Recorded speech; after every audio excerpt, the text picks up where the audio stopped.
अथ चतुर्दशोऽध्यायः। श्रीभगवानुवाच परं भूयः प्रवक्ष्यामि ज्ञानानां ज्ञानमुत्तमम् यज्ञात्वा मुनयः सर्वे परां सिद्धिमितो गताः। अथ चतुर्दशः अध्यायः। गुणत्रय विभाग योगः।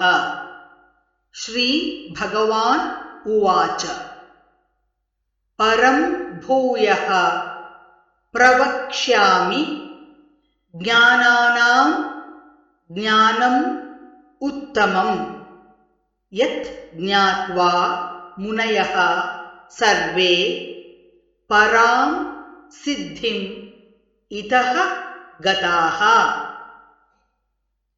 अथ चतुर्दशोऽध्यायः।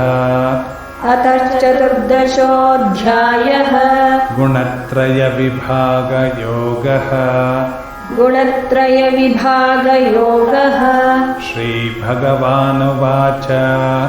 श्रीभगवानुवाच परं भूयः प्रवक्ष्यामि ज्ञानानां ज्ञानमुत्तमम्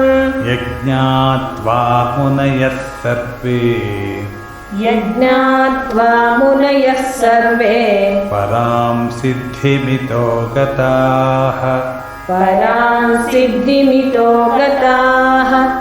परं भूयः प्रवक्ष्यामि ज्ञानानां ज्ञानमुत्तमम्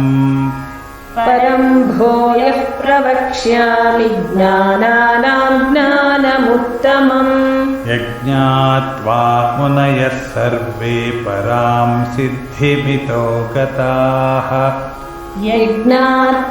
मुनयः सर्वे परां सिद्धिमितो गताः।